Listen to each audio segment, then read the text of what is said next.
Bueno, es un gusto poder estar aquí un día más pudiendo estudiar este tema.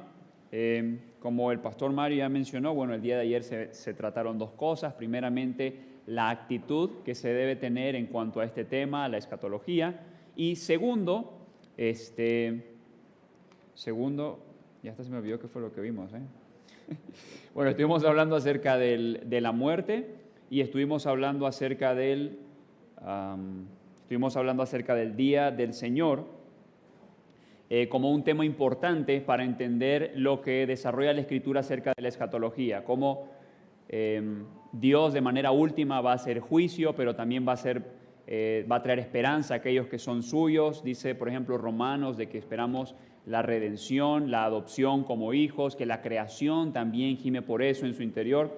Entonces, ahora vamos a seguir hablando acerca de la segunda venida y sus implicaciones y la razón por la cual estamos también tomándonos el tiempo para hablar esto de la segunda venida. Si bien la segunda venida no es muy discutida o debatida en la escatología, pero es lo fundamental en la escatología, es el tema fundamental y por esa razón vamos a ver algunas características acerca de esta segunda venida, acerca de lo que es fundamental y posterior a esto, vamos a empezar a hablar acerca de las distintas posturas, que ya mencionamos que son 4 posturas principales: el premilenialismo dispensacionalista, el premilenialismo histórico, el amilenialismo y el postmilenialismo. ¿Cuáles son los pros y contras de cada una de las posiciones? ¿Cuáles son los retos interpretativos de cada una? ¿Y cuáles son las bases bajo las cuales se puede caer en una interpretación o la otra? ¿Okay? Entonces, eso después de que terminemos de hablar acerca de la segunda venida. Y cabe mencionar que me imagino que la mayoría de las preguntas van a venir cuando empecemos a hablar acerca de las distintas posturas también, ¿no? Entonces, si hay preguntas acerca de eso y ya empezamos lo de las posturas, siéntanse en la libertad de preguntar, ¿okay? Entonces, vamos a hablar acerca del carácter del regreso de Cristo, el carácter de la segunda venida. Hay distintas características que la Escritura menciona acerca de la segunda venida. Lo primero que la Escritura va a mencionar es que esta segunda venida de Cristo es personal. Que la segunda venida de Cristo sea de carácter personal no es objeto de ninguna discusión extensa. Más bien, simplemente se asume en todas las referencias que hay sobre su regreso.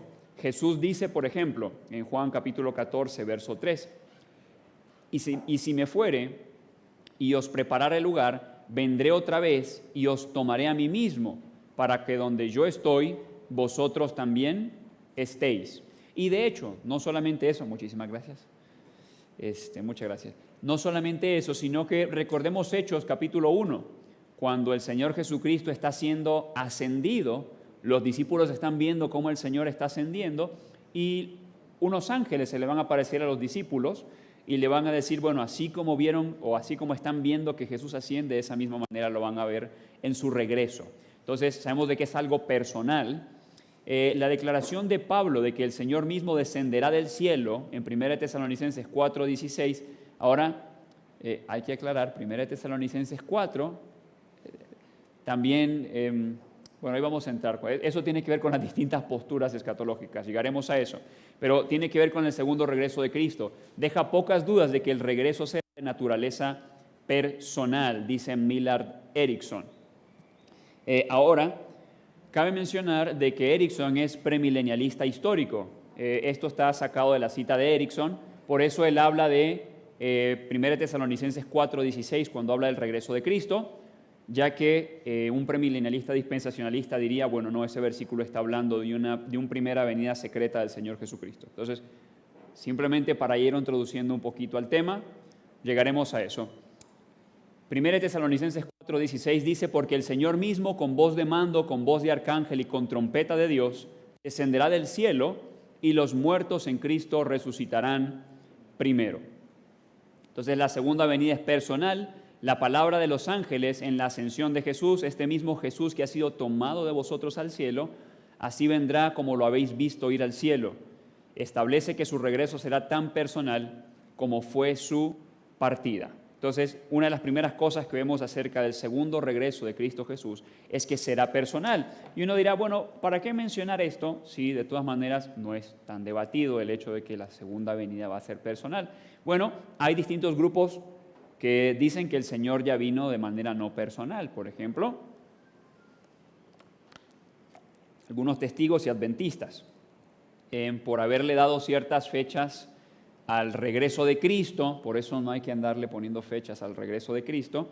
Ellos habían dicho, si no me equivoco, que venía en 1944, no fue así, entonces dijeron que vino de manera invisible. Entonces no, el regreso de Cristo va a ser personal. Los cuales también les dijeron, esto es lo que acabamos de mencionar, varones galileos, ¿por qué estáis mirando al cielo? Este mismo Jesús que ha sido tomado de vosotros al cielo, así vendrá como le habéis visto ir al cielo. Por lo tanto, es también físico, ¿okay? No es algo simplemente espiritual. Hay algunos que proponen que el regreso de Cristo es solamente espiritual y que incluso ya se ha cumplido en la promesa del Espíritu Santo. Otros dicen, bueno, es que Él ya vino, pero en el Espíritu Santo. ¿Por qué? Porque Cristo Jesús dijo, os envío otro consolador. Y esa palabra otro en el original es la palabra alos, que hace referencia a otro de la misma esencia o de la misma naturaleza. Por ejemplo, si estuviéramos hablando de otro de una diferente naturaleza, en el griego sería hetero. Por ejemplo, como cuando decimos heterosexual, le gusta a alguien del sexo opuesto. Pero ese otro que está hablando Jesucristo es otro de la misma naturaleza. Dicen, bueno, ya vino.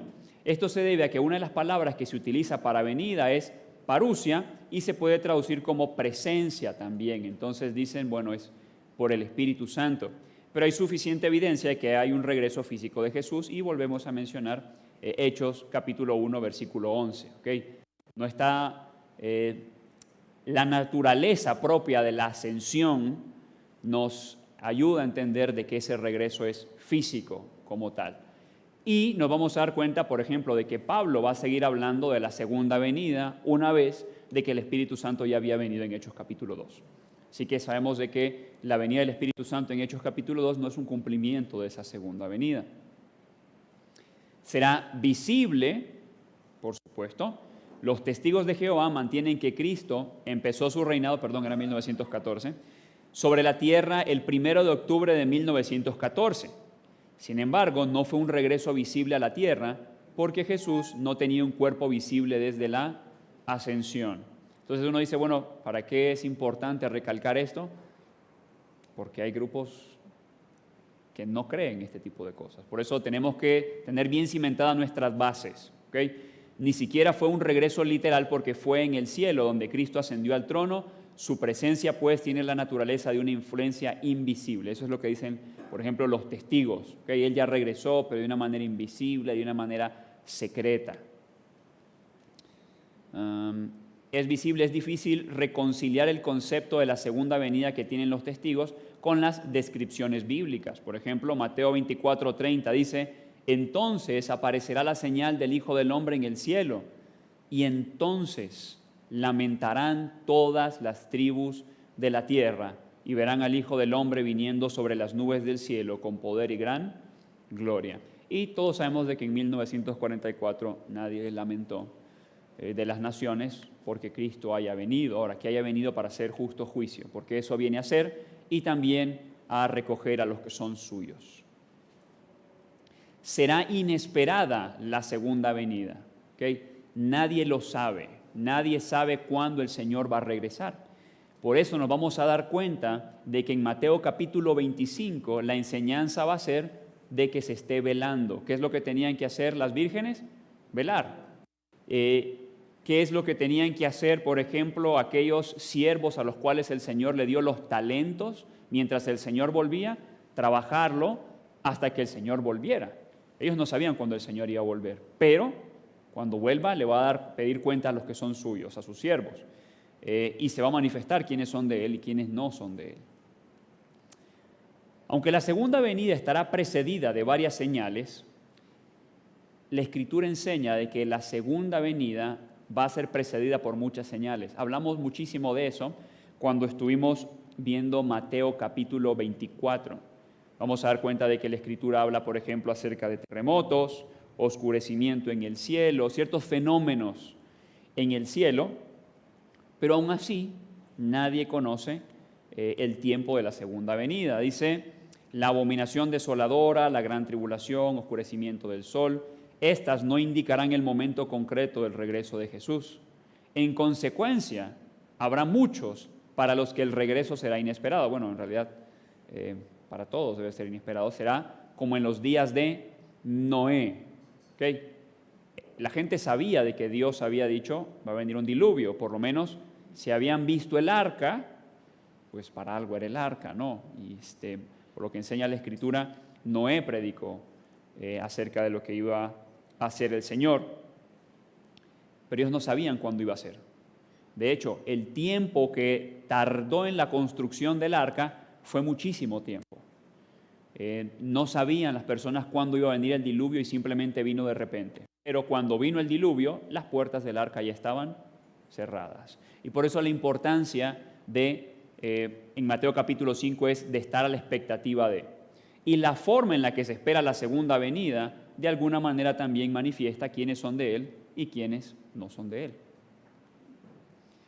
Mateo 24, 37 dice, mas como en los días de Noé, así será la venida del Hijo del Hombre. Será inesperada, nadie le puede calcular. Por eso el hecho de que no, ya ahorita se firmó un pacto entre tal país y tal país, entonces, por lo tanto, mejor no le busquemos, hagamos lo que dice Mateo capítulo 25, encarguémonos de lo que nos tenemos que encargar, pero no tratemos de buscarle fechas al regreso del Señor Jesucristo. Dice George Eldon Ladd, los profetas estaban poco interesados en la cronología y el futuro se veía siempre como inminente. Los profetas del Antiguo Testamento mezclaban las perspectivas de lo cercano y lo lejano para formar un solo lienzo. Incluso cuando los profetas anunciaron la destrucción de Jerusalén, el cautiverio asirio que recibió Israel, ninguno de ellos sabía cuándo iba a venir esto. Los profetas siempre decían, arrepiéntanse, porque el juicio de Dios viene. Arrepiéntanse, porque el juicio de Dios viene.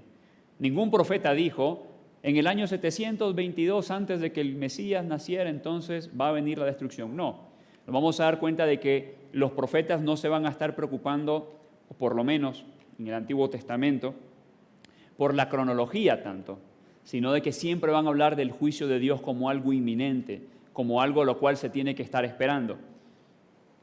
La profecía bíblica no es tridimensional en lo fundamental, sino bidimensional. Tiene altura y ancho, pero se preocupa poco de la profundidad. Hay que aclarar esto, no estamos diciendo de que la profecía bíblica no es profunda en el sentido de su sentido, sino de que aquí está hablando como en un plano cartesiano de 3 dimensiones, ¿ok? O sea, ellos no están pensando en el tiempo como nosotros pensamos por lo general, ¿ok? Lo distinto se percibe a través de la transparencia de lo inmediato, ¿ok? Los profetas siempre van a estar hablando de los eventos futuros como algo inmediato por lo general. Por ejemplo, nos vamos a dar cuenta incluso de que en la iglesia primitiva siempre se estuvo esperando el regreso de nuestro Señor Jesucristo, pero no ha venido, ¿ok? Porque es el lenguaje que utilizan los profetas, es siempre como algo inminente. Es verdad que la iglesia primitiva vivió a la expectativa del regreso del Señor y está en la naturaleza de la profecía bíblica hacer posible que cada generación viva a la expectativa del fin.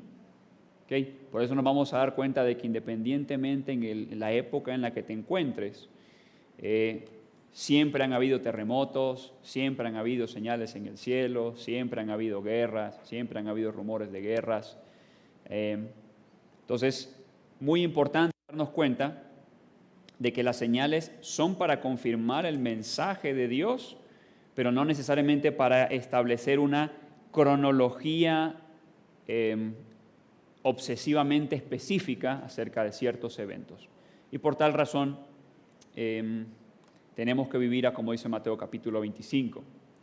Vamos a darnos cuenta de que este regreso del Señor es triunfante y glorioso. ¿Okay? Cuando Él venga, Él va a ser ya para tomar la victoria. Dice, varias descripciones del regreso de Cristo indican su carácter glorioso. Un claro contraste con las circunstancias humildes y bajas de su primera venida. Con esto no decimos que no haya manifestado gloria en su primera venida.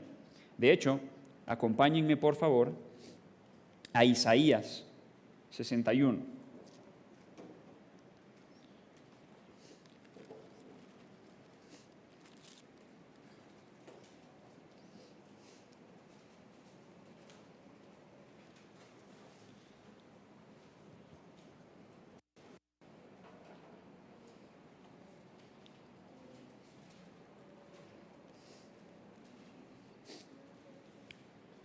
Isaías 61 dice de la siguiente manera: el Espíritu de Jehová el Señor está sobre mí, porque me ungió Jehová, me ha enviado a predicar buenas nuevas a los abatidos, a vendar a los quebrantados de corazón, a publicar libertad a los cautivos y a los presos apertura de la cárcel, a proclamar el año de la buena voluntad de Jehová y el día de venganza del Dios nuestro, a consolar a todos los enlutados. Ahora, el Señor, en su primera venida, va a citar esta porción de la Escritura. Ahora, permítame volver a leer el versículo 2, y dice de la siguiente manera: a proclamar el año de la buena voluntad de Jehová y el día de venganza del Dios nuestro. Ahora acompáñenme por favor a Lucas capítulo 4, versos 18 al 19. Lucas capítulo 4, versos 18 al 19. Bueno, vamos a ver desde el 17.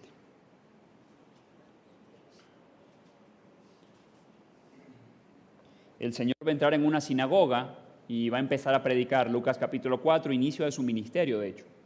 Y dice, y se le dio el libro del profeta Isaías, y habiendo abierto el libro, halló el lugar donde estaba escrito: el Espíritu del Señor está sobre mí, por cuanto me ha ungido, para dar buenas nuevas a los pobres. Me ha enviado a sanar a los quebrantados de corazón, a pregonar libertad a los ciegos, libertad a los cautivos y vista a los ciegos, a poner en libertad a los oprimidos, a predicar el año agradable del Señor. Y enrollando el libro, lo dio al ministro y se sentó, y los ojos de todos en la sinagoga estaban fijos en él. Pregunta, ¿qué es lo que no mencionó Jesucristo de lo que leímos anteriormente? El día de la venganza, ¿verdad?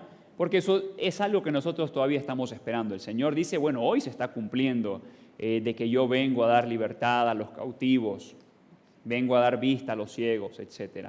Pero de alguna manera estamos esperando todavía de que Él venga de manera última para hacer justicia, juicio a todas las naciones. Cuando el Hijo del Hombre venga en su gloria, dice Mateo capítulo 25, y todos los santos ángeles con Él, entonces se sentará en su trono de gloria, y serán reunidos delante de Él todas las naciones, y apartará los unos de los otros, como aparta el pastor las ovejas de los cabritos, y pondrá las ovejas a su derecha y los cabritos a su izquierda. Y nos vamos a dar cuenta de que eso es para hacer juicio y para traer obviamente también recompensa a los que son suyos. ¿Okay? Una vez más, este concepto del día del Señor tiene que ver siempre con eso. Hay juicio para los malvados, pero bendición y recompensa o esperanza para los que son suyos. La resurrección. En su segunda venida, lo que vamos a encontrar es que se completa nuestra esperanza. Ya habíamos mencionado esto el día de ayer. La resurrección de los muertos. La muerte ha entrado a la creación, la muerte ha entrado a la humanidad y nosotros vamos a ser transformados. Por eso nosotros anhelamos el regreso de Cristo, esperamos que se cumpla nuestra esperanza. Vamos a ver la enseñanza bíblica acerca de la resurrección. La Biblia promete claramente la resurrección del creyente. el Antiguo Testamento nos ofrece varias declaraciones directas. La primera la encontramos en Isaías 26, 19 y también podemos ver Daniel 12, 2. Veamos Isaías 26, 19. Una vez más volvamos a Isaías, capítulo 26, verso 19.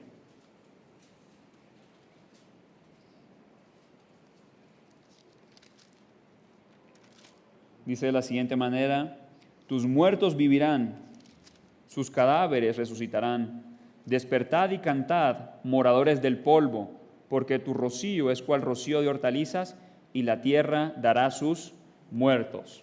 Y de hecho eso encontramos también, por ejemplo, en el Nuevo Testamento. Daniel capítulo 12, veamos cómo Dios le promete a Daniel de que habrá resurrección. Daniel capítulo 12, verso 2.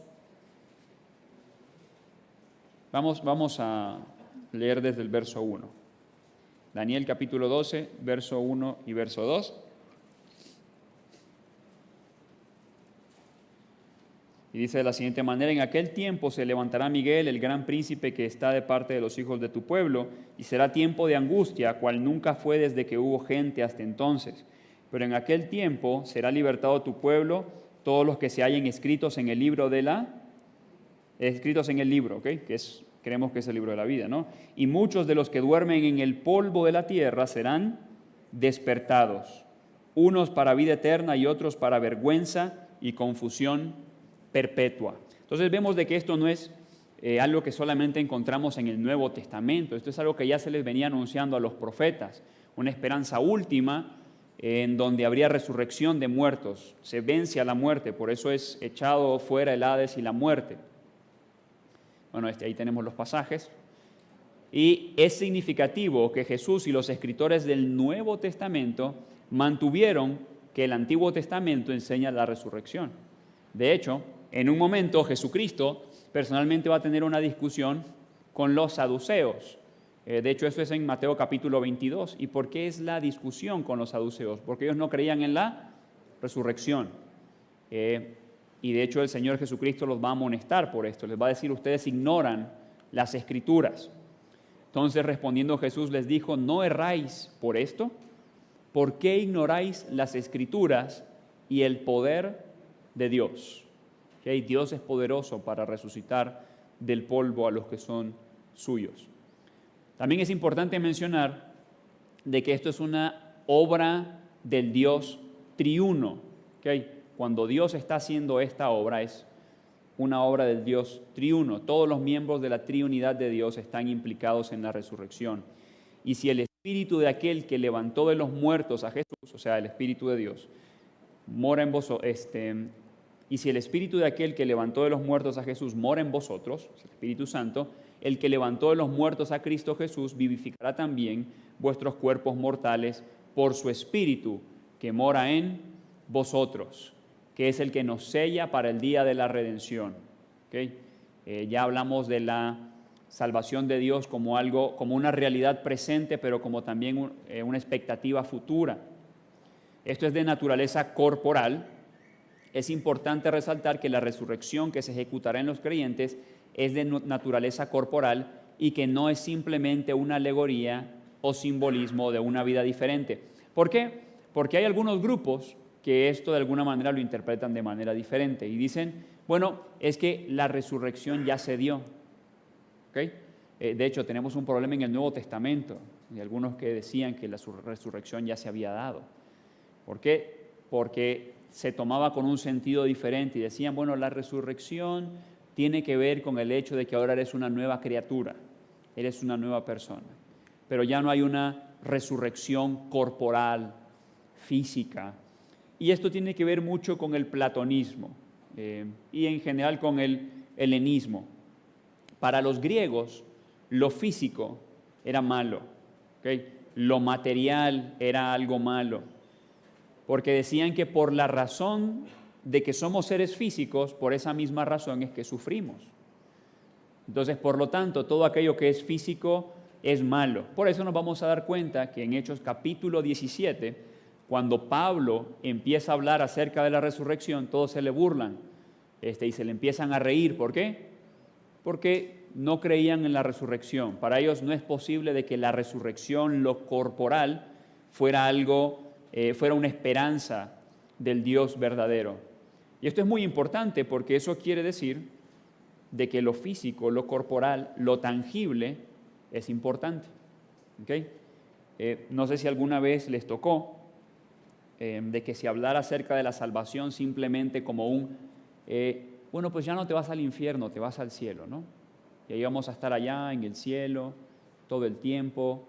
Y mira, no está mal, pero no es la esperanza de la Escritura. La esperanza de la Escritura es que va a haber algo tangible, una resurrección, obviamente diferente a lo que hoy en día experimentamos, pero lo tangible que Dios ha creado no es algo malo, no es algo negativo.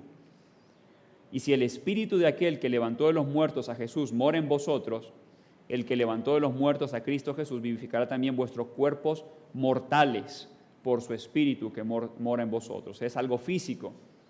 Mas nuestra ciudadanía está en los cielos, dice Filipenses 3, 20 al 21, de donde también esperamos al Salvador, al Señor Jesucristo, el cual transformará el cuerpo de la humillación nuestra, porque nuestro cuerpo está corrompido. Tiene las repercusiones de la caída en Génesis capítulo 3, para que sea semejante al cuerpo de la gloria suya, por el poder con el cual puede también sujetar a sí mismo todas las cosas. Y de hecho Pablo también va a decir en 1 Corintios capítulo 15 que no sabemos cómo habremos de ser, pero lo que sí sabemos es que seremos semejantes a Cristo. Y eso es lo importante de todo esto. Y por supuesto esa es nuestra esperanza. Tampoco queremos, hermanos, que ignoréis acerca de los que duermen, o sea, de los que están muertos, para que no os entristezcáis como los otros, que no tienen esperanza. Porque si creemos que Jesús murió y resucitó, así también traerá Dios con Jesús a los que durmieron en Él. Entonces, esa es nuestra esperanza. Cuerpo transformado, cielos nuevos, tierra nueva y una comunión con Dios, como lo vemos al inicio de la Escritura. La razón por la que Pablo no quiere que esto se ignore es porque lo que va a explicar acerca del regreso de Cristo forma parte de nuestra esperanza, por lo cual os decimos esto en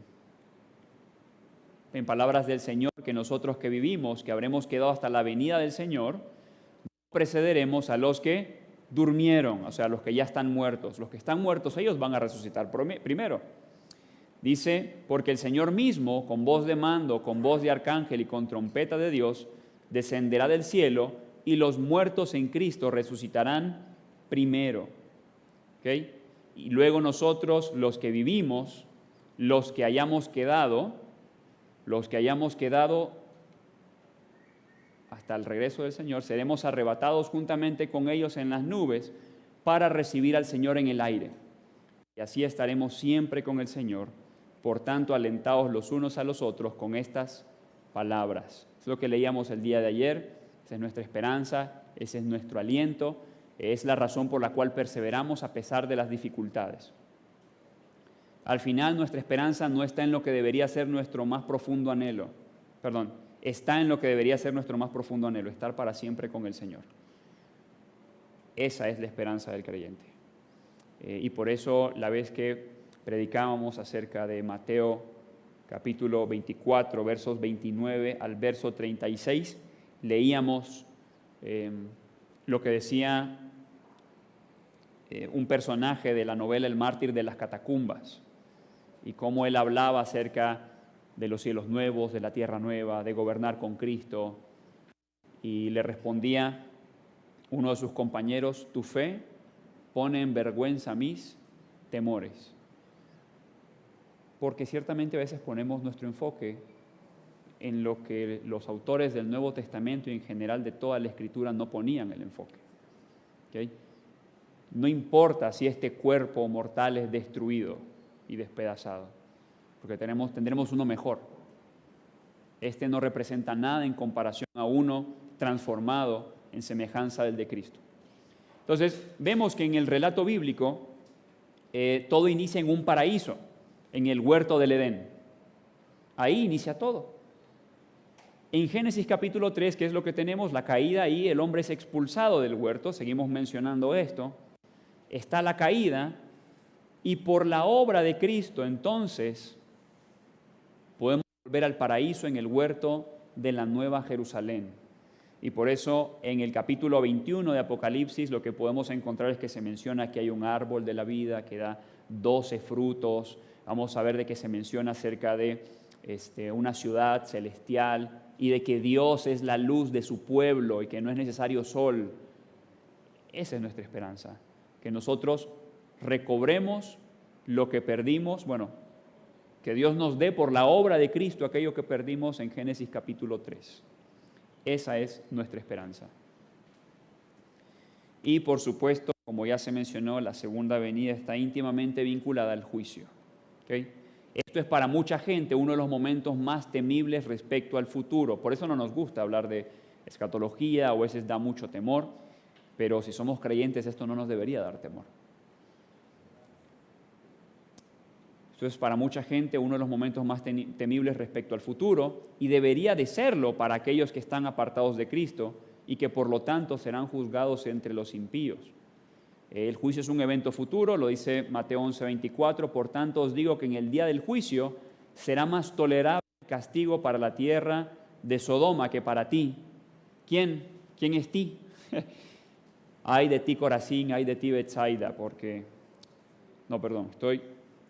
ay de ti, si es Corazín y Betsaida, ¿verdad? Porque ya me confundí, porque si en Tiro y en Sidón se hubieran hecho las cosas que en ti se han hecho, hace tiempo que se hubieran arrepentido en silicio y en ceniza. Entonces, hay un juicio futuro del cual habla Cristo. Y también le dio autoridad de hacer juicio por cuanto es el Hijo del Hombre. No os maravilléis de esto, dice Juan 5:27 al 29, porque vendrá hora cuando todos los que están en los sepulcros oirán su voz, y los que hicieren lo bueno saldrán a resurrección de vida, mas los que hicieron lo malo a resurrección de condenación. Paréntesis. A ver, ¿qué está diciendo aquí? Y los que hicieron lo bueno saldrán a resurrección de vida, mas los que hicieron lo malo a resurrección de condenación. Entonces, ¿la salvación es por obras? ¿Pero por qué no se dice los que hicieron lo bueno y los que hicieron lo malo? Juan también va a decir en el mismo evangelio, y esta es la obra de que creáis aquel el Padre ha enviado. ¿Okay? Entonces, simplemente para que se despertaran un poquito. ¿Okay? Jesucristo el juez. Jesucristo va a ser el juez de todo. Cuando el Hijo del Hombre venga en su gloria y todos los santos ángeles con él, entonces se sentarán en su trono de gloria y serán reunidas delante de él todas las naciones y apartará los unos a los otros. Eso ya lo leímos. Cristo va a ser el juez. Y nos mandó que predicásemos al pueblo y testificásemos que Él es el que Dios ha puesto por juez de vivos y muertos. De este dan testimonio todos los profetas, que todos los que en Él creyeren recibirán perdón de pecados por su nombre. Y Juan va a decir, y estas cosas se han escrito para que creáis que Jesús es el Cristo, el Hijo de Dios, y para que creyendo tengáis vida en su nombre. Y ahora, muy interesante, esto es muy importante, de que aquí se va a vincular la salvación que tenemos en el Señor a ser librados del justo juicio de Dios. ¿Ok? No de otra cosa. Del justo juicio de Dios. Para eso murió Cristo. Para que no recibamos eso. De este dan testimonio los profetas, que todos los que en Él creyeron recibirán perdón de pecados por su nombre. Por eso, no para ser librados de otra cosa. Pero Dios, habiendo pasado por alto los tiempos de esta ignorancia, ahora manda a todos los hombres en todo lugar que se arrepientan. Miren, esto es muy importante. Y uno dice, bueno, aquí estamos diciendo puras cosas obvias. Ahora, algunas de estas cosas no son tan obvias. ¿Por qué? Porque yo he escuchado mucho que para ser salvo no es necesario arrepentirse. Ahora, aquí tenemos, y créanme, lo he escuchado muchísimo, Para ser salvo no es necesario arrepentirse, lo único que tienes que hacer es creer. Lo que yo pregunto es, ¿cómo puedes creer sin arrepentirte? Y eso es algo que se predicó mucho en los 90s. A lo mejor muchos no estarán familiarizados con esto, pero se llegó a predicar mucho de que no es necesario que te arrepientas. Lo que tienes que hacer es creer. Y se hacía una dicotomía, una división entre lo que es la fe genuina y, más bien, en lo que era la fe, o sea, el creer y el actuar en concordancia a tu fe. Y la Escritura no hace esa división. ¿Okay? Es como decir de que sabio solamente es el que tiene conocimiento. Pero ¿de esa manera habla Proverbios del sabio? No, cuando Proverbios habla del sabio, vamos a encontrar a alguien que tiene un conocimiento que aplica. Entonces, no puedo hablar de una fe sin arrepentimiento. Santiago va a decir, muéstrame tu fe sin tus obras y yo te mostraré mi fe por mis obras. Entonces, no hay una dicotomía entre una cosa y la otra. Y digo, si no han escuchado de eso, pues gracias a Dios, pero yo conozco gente que así enseña al día de hoy, ¿ok? No, pues no es necesario que te arrepientas, eso lo cree. Y aquí Pablo está predicando y dice, ahora manda a todos los hombres en todo lugar que se arrepientan, que la palabra ahí es metanoia, un cambio de mente. ¿Cuándo hay un cambio de mente? Cuando nazco de nuevo, por la obra del Espíritu Santo, cuando escucho el Evangelio. Por cuanto se ha establecido un día en el cual juzgará al mundo con justicia por aquel varón a quien designó, dando fe a todos con haberle levantado de los muertos. Por eso la importancia de la resurrección, y Pablo va a decir, si no hay resurrección, nuestra fe es vana. ¿Quiénes son los sujetos del juicio? Bueno, todas las naciones, dice el texto.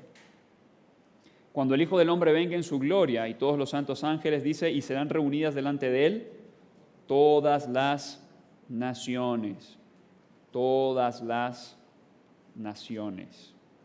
y apartará los unos de los otros, como aparta el pastor las ovejas de los cabritos.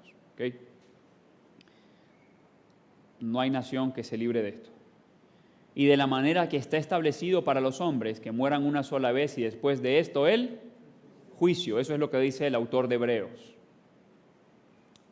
¿Cuáles son las bases del juicio? Bueno, algunas de estas cosas ya las mencionamos. Dice, y los que hicieron lo bueno y los que hicieron lo malo. Y sabemos de que esto Juan también va a decir, porque esto está en el Evangelio de Juan y esta es la obra que crean al cual el Señor ha enviado.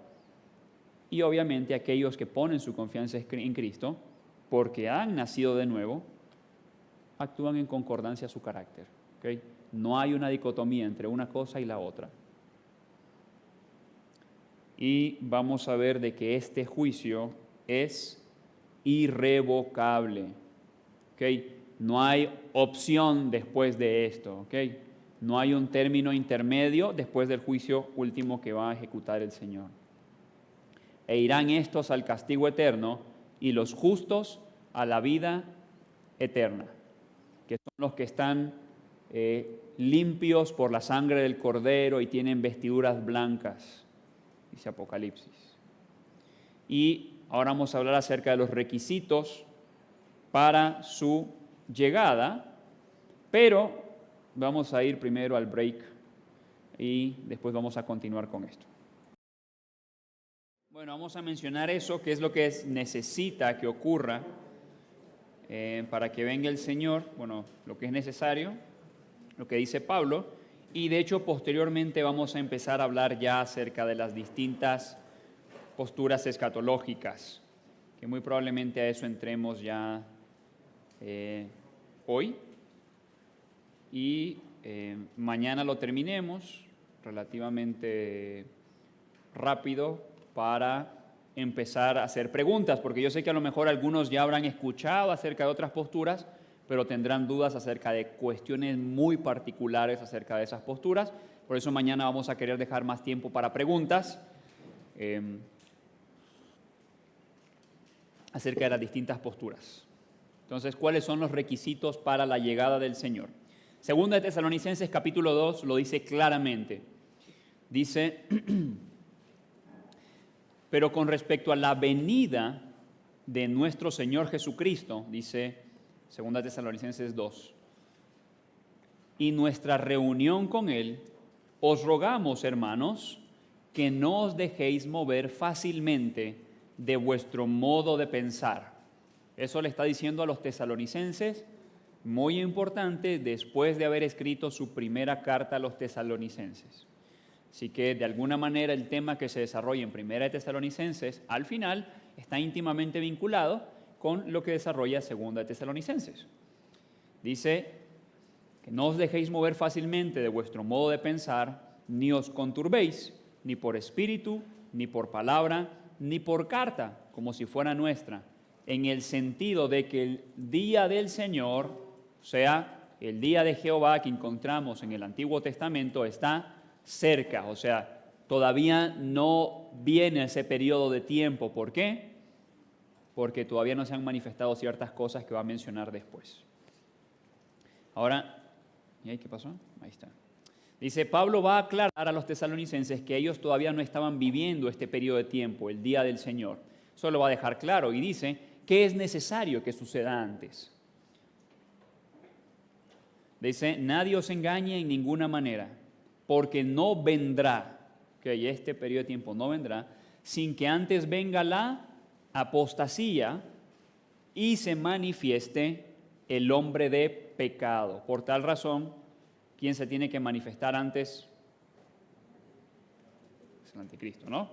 El hijo de perdición, el cual se opone y se levanta contra todo lo que se llama Dios, o es objeto de culto, tanto que se sienta en el templo de Dios como Dios, haciéndose pasar por Dios. ¿No os acordáis que cuando yo estaba todavía con vosotros os decía esto? Entonces, claramente era doctrina que Pablo ya le había dado a los tesalonicenses acerca de las cosas que se tenían que cumplir para el día del Señor y para la segunda venida. Porque notemos de que, Pablo va a vincular el día del Señor con la segunda venida. Por eso empieza hablando de la segunda venida y después menciona el día del Señor. ¿Sí se ve la vinculación? Pero hay ciertas cosas que tienen que ocurrir antes de este tiempo. Pablo deja claro que es necesario que primero ocurran ciertas cosas para que empiece el día del Señor. ¿Cuáles son? Las que ya mencionamos. Sin que antes venga la apostasía y se manifieste el hombre de pecado. Ahora, en cuanto a apostasía, pues hay distintas cosas que podríamos inferir, ¿ok? Cuando decimos de que alguien ha apostatado, por ejemplo, estamos diciendo a alguien que se ha apartado, ha negado la fe, etc. Entonces, cuando habla de apostasía, pues hablará de algún periodo de mucho apartamiento o que deje la fe, puede ser. En realidad no sabemos todas las implicaciones de este periodo de apostasía. En aquellos tiempos habrá un gran apartamiento de la verdadera fe. Ahora, ¿cómo se manifestará ese gran apartamiento? No lo sabemos. O hasta qué grado, ¿ok? Porque a lo mejor alguien dirá, no, hoy en día hay mucha gente que se está apartando. Bueno, en otros tiempos de la historia también ha habido mucha gente que se ha apartado. De hecho, si hay un video en YouTube, la verdad no me acuerdo cómo se llama. Hay un mapa que va mostrando cómo se va expandiendo el Evangelio a lo largo de toda la historia. Y es muy interesante ver cómo empezó todo, cómo estamos hoy en día. Obviamente esto no quiere decir de que no pueda haber una gran apariencia de cristianismo cuando en realidad hay muchos que están desviados. No sabemos todas las implicaciones de esto, pero claramente dice el texto que va a haber una gran apostasía y posteriormente dice se manifieste el hombre de pecado. En otras partes se va a hacer mención de como el anticristo. Y posteriormente va a decir, Pablo, y vosotros sabéis lo que lo detiene, a fin de que a su debido tiempo se manifieste, porque ya está en acción el misterio de la iniquidad, solo que hay quien al presente lo detiene hasta que él a su vez sea quitado de en medio. Y aquí hay un pasaje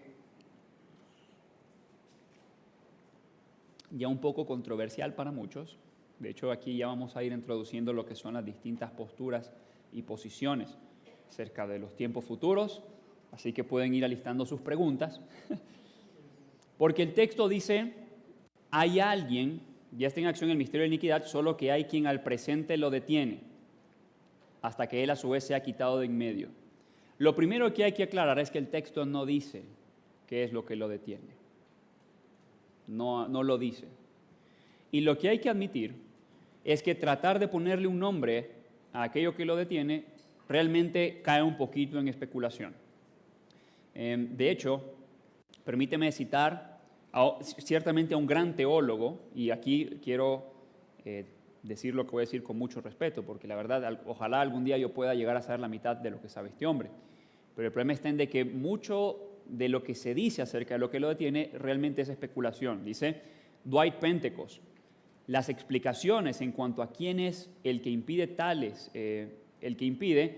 como el gobierno humano, las leyes, la iglesia visible, no satisfacen por cuanto todos estos continuarán en cierta medida después de la manifestación de este hombre inicuo. En cuanto a es esencialmente un problema exegético, pareciera que el único que podría llevar a cabo tal ministerio de impedimento sería el Espíritu Santo. Eso dice Dwight Pentecost. Ahora, hay que aclarar algo. El texto no dice qué es lo que lo detiene. Y no hay ningún otro pasaje de la Escritura que haga esta porción un poquito más clara. Podríamos especular nada más acerca de qué es lo que lo detiene, y de hecho esto ya va a vincular con la primera postura que en unos minutillos vamos a empezar a mostrar. Entonces se manifestará aquel inicuo a quien el Señor matará con el espíritu de su boca y destruirá con el resplandor de su venida, inicuo cuyo advenimiento es por obra de Satanás con gran poder y señales y prodigios mentirosos. Entonces, dice el texto de que el Señor no vendrá sin que primeramente se manifieste el hombre de pecado, ¿okay? Y de que Dios va a destruir a este hombre de pecado, o sea, al enemigo y a los enemigos de Dios en general. Pablo revela luego más verdad acerca del anticristo, el hombre de pecado, el inicuo. Enfatiza la naturaleza engañosa de las señales y maravillas que llevará a cabo. Estos milagros o señales llevarán a muchos a creer la mentira, que es probablemente la idea de que el anticristo es el Mesías. Eso dice Paul Benward. Con todo engaño de iniquidad para los que se pierden, por cuanto no recibieron el amor de la verdad para ser salvos. ¿Quiénes son los que van a escuchar a este hombre? Los que no son de Dios. ¿Quiénes son los que van a escuchar? Los que no son de Dios. ¿Quiénes son los que no lo van a escuchar? Los que son de Él. Que de hecho, eso tiene mucho que ver con lo que desarrolla Apocalipsis. ¿Quiénes son los que siguen a la bestia? Los que tienen el sello de la bestia, los que se identifican con la bestia. ¿Okay?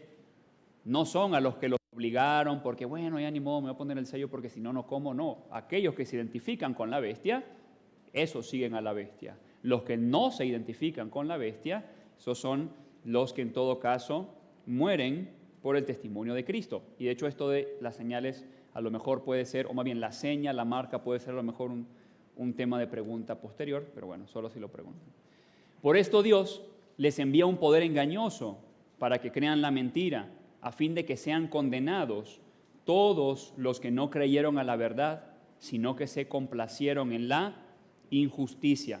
Y dice Romanos capítulo 1 que la ira de Dios se manifiesta contra toda injusticia. Eso es lo que Dios va a hacer de manera última. Perdonen ahí que el cafecito me ayuda, por eso estoy dándole. Entonces, cosas necesarias, predicación del Evangelio a todas las naciones. Algunos dicen que no, pero Mateo 24 dice que es necesario que el Evangelio sea predicado a todas las naciones. Y obviamente estarás de acuerdo con esto, ¿no? Dependiendo de la postura que mantengas, pero de eso hablaremos posteriormente. Esto lo encontramos en Marcos capítulo 13, verso 10 y Mateo 24, verso 14. Mateo 24, 14 va a decir que va a ser necesario que el Evangelio se predique a todas las naciones. Por eso, en una de las predicaciones, una de las cosas que comentábamos es cómo muchas veces ponemos tanto énfasis en los terremotos, en la cuestión política, en si ya hay un chip o no hay un chip. Mis hermanos, en China, ¿saben con qué se paga? Con el reconocimiento de rostro. O sea, simplemente llegas, te pones en la cámara, ven tu rostro, ya se pagó. No necesitan ponerte un chip. Con que tengas cara, ya con eso. Claro. O sea, sí, exactamente. Entonces, por eso el peligro del sensacionalismo, ¿ok? Quiero aclarar de que el problema no son las posturas. Hay hombres de Dios que Dios ha utilizado grandemente que se inclinan por una postura a la otra. El problema como tal es el sensacionalismo porque nos quita la mirada en donde deberíamos tener la mirada. Y el sensacionalismo por lo general hace énfasis en estas cuestiones de catástrofe y bueno. El anticristo no necesita ponernos un chip. ¿Okay? Y por supuesto se habla, por ejemplo, de gran tribulación. Marcos 13, versos 7 al 8, Mateo 24, 15 al 22, Lucas 21, versos 20 al verso 24, señales en el cielo. Y también mencionábamos, por ejemplo, en la predicación de Mateo 24, de que muchas de estas señales a lo largo de la Escritura siempre están relacionadas, por ejemplo, al juicio de Dios. Por ejemplo, Isaías 13 se habla de estas señales para hablar del juicio de Dios.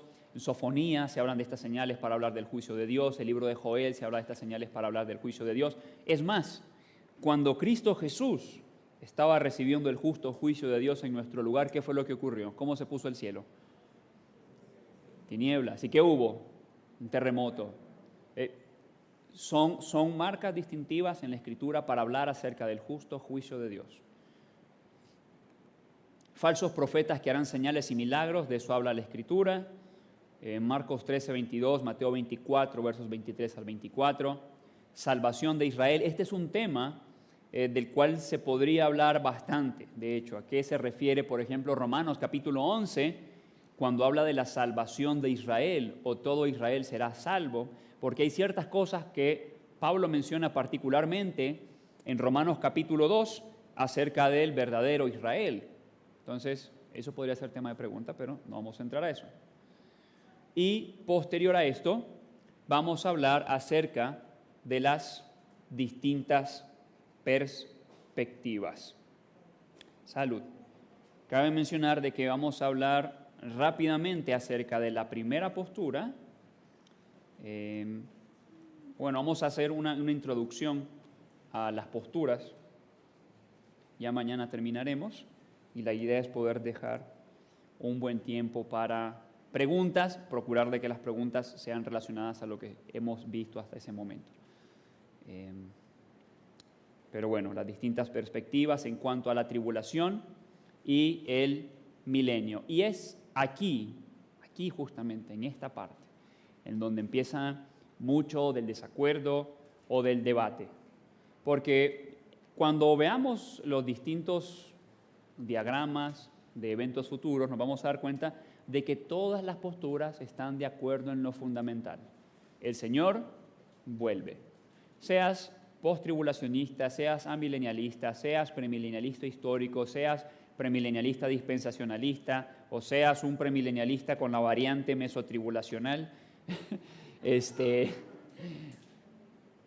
estamos de acuerdo en lo esencial. El Señor vuelve. Estamos de acuerdo con aquello en lo cual los cristianos de la iglesia primitiva estaban de acuerdo. Ahora, como bien se mencionó, bueno, no creo que sí se mencionó en las preguntas ayer, porque dije yo, ¿solo platiqué o sí se mencionó? O sea, lo platiqué con alguien más. La forma en la cual interpretemos ciertas cosas va a afectar si nos inclinamos más por una postura o la otra. Y por lo general, bueno, no por lo general, la verdad, la gran diferencia existe en cómo interpretamos las promesas hechas a Israel y las referencias a Israel en el Nuevo Testamento. Eso es lo que va a causar la inclinación más hacia una postura o la otra, y vamos a tratar de explicar cómo eso afecta. Pero antes de eso, déjenme citar a Wayne Grudem. Dice, antes que examinemos algunas de estas cuestiones con más detalle, es importante subrayar la posición genuinamente evangélica de aquellos que sostienen diferentes posiciones sobre estas cuestiones. Todos los evangélicos que sostienen estas distintas posiciones concuerdan que la Escritura está libre de errores y tienen el compromiso de creer todo lo que la Escritura enseña. ¿Okay? No es porque hay unos que sí creen en la Biblia y otros que no creen en la Biblia. Vamos a ver de qué pueden afectar nuestras presuposiciones o, como ya mencionamos, lo que más afecta es cómo interpretamos estos elementos en relación a Israel. Sus diferencias tienen que ver con la interpretación de varios pasajes relacionados con estos acontecimientos, pero sus diferencias sobre estos temas deben ser vistas como cuestiones de importancia secundaria. Aquí hay que aclarar algo. Cuando Grudem está diciendo de que son cuestiones de importancia secundaria, no está diciendo que no importan. Importan, pero no son lo fundamental. La otra vez estaba hablando con un buen amigo acerca de esto. Él sostiene una postura diferente y él decía, bueno, los detalles importan, y los detalles importan. Detalles nos hacen inclinarnos más hacia un lado o el otro. Entonces, no se malentienda como que, bueno, eso no importa, cree lo que tú quieras. Y no, importa, simplemente no es lo fundamental. Y si estamos convencidos en que nuestro Señor Jesucristo vuelve, que es doctrina fundamental, somos hermanos y debe haber siempre una cordial relación entre nosotros. Y bueno, ya ayer algunos decían, no, yo soy de esta postura, de esta otra, y aquí convivimos todos juntos y somos hermanos y nos amamos. Bueno, eso creo yo, ¿no? A lo mejor alguien me dice, no.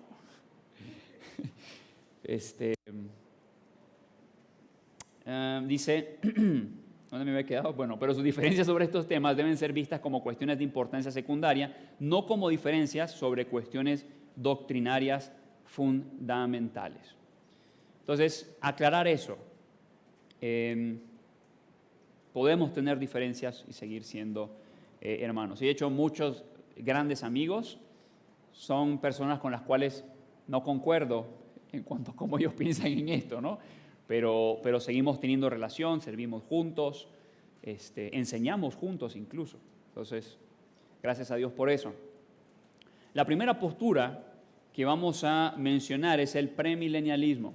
De hecho, como latinoamericanos, nosotros solemos conocer más esta postura. ¿Okay? Ya cuando nos dicen amilenialismo y posmilenialismo, ya como que empiezan a sonar como cosa rara, ¿no? Como invento novedoso. Que ciertamente el amilenialismo fue algo que creía la iglesia primitiva, ¿okay? No es invento novedoso. Y algo que también creía la iglesia primitiva era el premilenialismo histórico. El premilenialismo está comprometido con el concepto de un reinado en la tierra de Jesucristo de aproximadamente unos 1000 años, o al menos un periodo de tiempo sustancial. Cabe mencionar de que no todos los premilenialistas ven los 1000 años como 1000 años literales. ¿Okay? Muchos premilenialistas históricos ven los 1000 años como una referencia simplemente a un periodo de tiempo amplio, pero no necesariamente a un periodo de tiempo de 1000 años. ¿Okay? Sino, imagínate, todos los que estuvieran en el milenio sabrían que después de 1000 años se van a revelar. ¿Sí me explico? No todos los premilenialistas creen que los 1000 años son literales, sino que hay una simbología en el número 1000. Otros se dicen, bueno, son 1000 años literales. Esa es una pequeña variación que hay. Al contrario que el posmilenialismo, el premilenialismo considera que Cristo estará presente físicamente durante este tiempo. ¿Okay? Y esto es muy importante. En el milenio del premilenialismo, aclarar, premilenialismo significa que Cristo viene antes del milenio. Antes. ¿Okay? Milenialismo hace referencia al milenio. O sea, Cristo viene antes del milenio. Pero el premilenialista cree que después hay 1000 años literales o un periodo largo de tiempo. Posteriormente el Señor va a hacer un juicio definitivo. Eso lo vamos a ver en los esquemas. Cree que regresará personalmente y de forma corporal para comenzar el milenio. Siendo así el caso, el milenio debe considerarse como algo futuro todavía. ¿Okay? Desde la postura premilenialista, el milenio es algo que todavía se está esperando, algo que no ha ocurrido todavía y que ciertamente es posterior al regreso de nuestro Señor Jesucristo. Un periodo de tiempo intermedio o previo a lo que son los cielos nuevos y la tierra nueva, en donde Jesucristo va a reinar de manera física y corporal sobre la tierra, y muchos proponen que esto será desde Jerusalén. Uno dice, bueno, ¿y eso como por qué o qué? ¿No? Como dice el meme. Esto es por lo que habíamos mencionado. Lo que va a inclinar hacia un lado o hacia el otro es cómo entiendo a Israel en el Nuevo Testamento. Si yo creo que no hay promesas que todavía se le deban cumplir a Israel, mucho de lo que el milenio significa pierde un poco de sentido. Si yo creo de que el verdadero Israel ya no es el Israel étnico, o que ya no hay algunas promesas que se le deban cumplir, pero creo que me estoy enredando, okay. Si no creo que hay promesas que se le deban cumplir al Israel étnico, entonces por lo tanto mucho del milenio pierde sentido. Si yo creo que todavía hay promesas que se le deben cumplir al Israel étnico, entonces el milenialismo, o más bien el premilenialismo, tiene un poco más de sentido. ¿Sí me expliqué? ¿Okay? Porque, por ejemplo, en el Antiguo Testamento hay ciertas promesas de tierra a Israel, hay ciertas promesas, por ejemplo, de gobierno a Israel, y hay algunas menciones, por ejemplo, a que el Mesías está gobernando desde Jerusalén. Entonces uno dice, bueno, si eso falta que se le cumpla a Israel, entonces eso va a ocurrir en el milenio. Si eso no hace falta que se le cumpla a Israel, que de hecho ahí hay toda una argumentación y un debate, entonces no es necesario el milenio. Entre otros problemas que vamos a mencionar que el premilenialismo también enfrenta. O sea que todas las promesas ya fueron cumplidas. Para algunos, todas las promesas para Israel ya fueron cumplidas. Para un premilenialista, no. Y por eso ahí entra cómo interpreto yo ciertos pasajes de la Escritura en cuanto a si sí se le han cumplido ya a Israel o no se le han cumplido. Si las promesas eran condicionales o incondicionales. Porque, por ejemplo, si la promesa a Israel de tierra es incondicional, pues, y no se ha cumplido, entonces se tiene que cumplir. Pero, por ejemplo, si la promesa de tierra es condicional y no se ha cumplido, aunque no se haya cumplido, igual por ser condicional puedo dudar de ello. ¿Sí me explico? Pero de todas maneras tiene que empezar el Sí, el tipo de preguntas, sí, vamos a... Pero pueden preguntar acerca de eso. Bueno, ya están viendo que ahí surgen preguntas, ¿no? Bueno, por eso estamos hablando de que ese es el meollo del asunto, ¿ok? Cuando hablamos de teólogos del pacto, de dispensacionalistas, ¿ok? Eso no tiene que ver con si 7 dispensaciones, si 5, si... No, el meollo del asunto es cómo entiendo a Israel o el concepto de Israel en la Escritura, ¿ok? Por ahí va. Argumentos en favor del premilenialismo. Cabe mencionar que vamos a mencionar argumentos en favor de todas las posturas, ¿ok? Y problemas que enfrentan todas las posturas. Ahora, que todos tengan problemas, que todos tengan pros y contras, no significa que todos los problemas se resuelven tan fácil. Porque hay ciertas posturas cuyos problemas interpretativos son más difíciles de responder. Y es ahí donde se empieza uno a inclinar más hacia un lado o hacia el otro. ¿Okay? Primera porción, pasajes. Cabe mencionar de que esto es sacado del libro de Wayne Grudem, que Wayne Grudem es premilenialista, solamente que es premilenialista histórico. Aquí estamos hablando del premilenialismo en general, porque hay 2 variantes del premilenialismo. Varios pasajes del Antiguo Testamento no parecen ajustarse ni a la era presente ni al estado eterno. ¿Qué sería el estado eterno? Cielos nuevos y tierra nueva. Entonces Wayne Grudem dice, hay algunos pasajes del Antiguo Testamento que no encajan ni aquí ni encajan acá. Por lo tanto, es necesario que haya un periodo de tiempo diferente al periodo de tiempo actual y diferente a los cielos nuevos y tierra nueva, en donde se cumplan estas cosas. ¿Okay? Ese es un argumento a favor. Pasajes que parecen hacer alusión al milenio. Salmo 72, versos 8 al 14, Isaías 11, versos 2 al 9, capítulo 65, verso 20. A lo mejor alguien allí inmediatamente dice, tal pasaje, yo no estoy de acuerdo. Ok, eso ya es ir por los pasajes, ahorita simplemente los mencionamos de manera rápida. ¿Okay? Zacarías, capítulo 14, versos 6 al 21. Primera de Corintios, capítulo 15, verso 24. Apocalipsis, capítulo 2, verso 27, capítulo 12, verso 5, capítulo 19, verso 15.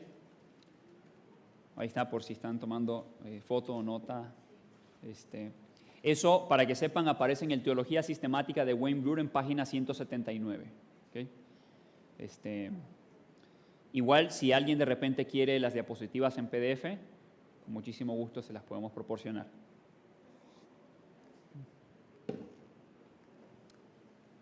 Segundo punto a favor del premilenialismo. Esto lo vamos a decir de todas las posturas, ¿ok? Cada postura tiene ciertas cosas a considerar y ciertos temas serios a debatir, ¿ok? Vamos a mostrarlos todos. También hay otros pasajes del Nuevo Testamento, aparte de Apocalipsis 20. ¿Por qué? Porque mucho de la argumentación en contra del premilenialismo es, bueno, solamente hay un pasaje donde habla del milenio. Ha de entenderse el milenio de Apocalipsis 20 en relación a lo que dice todo el Nuevo Testamento, o ha de entenderse Apocalipsis 20 como algo nuevo en relación a lo que decía el resto del Nuevo Testamento. Esa es otra cosa que va a inclinar mi posición más hacia un lado o hacia el otro. Según Grudem, que hay otras partes en donde también se puede ver una referencia, una alusión al milenio, aunque no sea tan literal. Por ejemplo, otro argumento es cierto número de otros pasajes de trasfondo que apuntan o claramente sugieren un tiempo futuro mucho más grandioso que la era presente, pero menos que el estado eterno. Esto en realidad es como este argumento de Grudem es como una repetición un poquito diferente del primer argumento. Lo que está diciendo simplemente hay pasajes en donde se habla de un periodo de prosperidad, de bendición, muy superior a lo que hoy en día estamos viviendo, pero no tan superior como el estado eterno, cielos nuevos y tierra nueva. Sí. Perdón, aquí había puesto una nota. Bueno, eso después lo vamos a mencionar. Entonces, eso hablando del premilenialismo en general, ¿okay? Del premilenialismo en general. Ahora vamos a hablar acerca de las dos variantes que existen dentro del premilenialismo. Y la primera que vamos a mencionar es de hecho, creo, porque no tengo una estadística, la verdad, creo personalmente que es la postura, creo que como lo que decía el pastor el pastor Mario ayer, decía que es como que si te convertías al cristianismo como que por default uno creía eso, ¿no? Porque ciertamente parece ser la más propagada dentro de Latinoamérica y esto tiene que ver con ciertas razones históricas que también se podrían platicar, ¿no? Es el premilenialismo dispensacionalista. Cabe mencionar de que no es lo mismo, obviamente, el premilenialismo dispensacionalista que el histórico, ni tienen el mismo periodo de tiempo de existir tampoco. ¿Okay? El premilenialismo dispensacionalista es lo que la mayoría, por ejemplo, de creyentes en Latinoamérica, desde mi perspectiva, porque no tengo estadísticas, creen. Y esta postura cree lo siguiente, ¿ok? Este esquema lo van a encontrar en muchas partes, en muchos libros. Cabe mencionar de que no estoy poniendo todos los detalles y todas las particularidades, porque a lo mejor alguien va a decir, ahí te faltó Estamos poniendo lo general, ¿ok? Digamos lo más distintivo del premilenialismo dispensacionalista. Y cuando vemos la revelación se va a mencionar en el premilenialismo dispensacionalista de que con la primera venida de Cristo entra un periodo de tiempo que es conocido como era de la iglesia. Cabe mencionar de que seas dispensacionalista o no lo seas, en realidad todos estaríamos de acuerdo en que después de la muerte de Cristo hay algo diferente y es justamente el cumplimiento de ciertas promesas del Antiguo Testamento.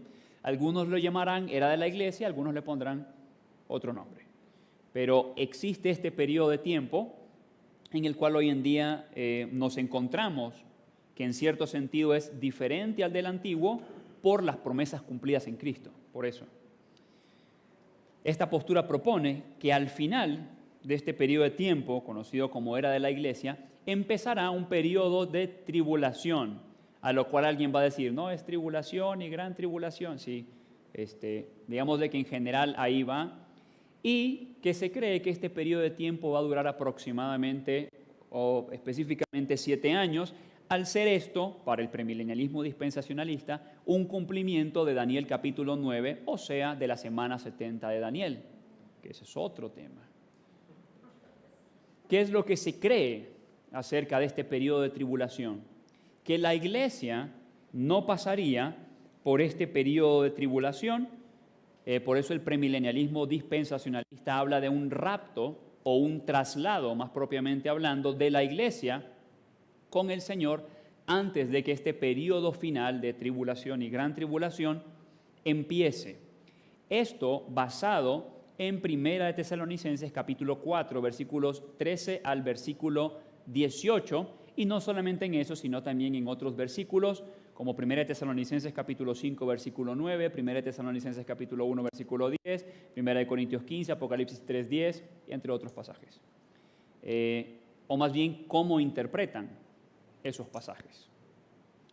En especial, por ejemplo, 1 de Tesalonicenses capítulo 5, versículo 9 dice que no hemos sido puestos para ira.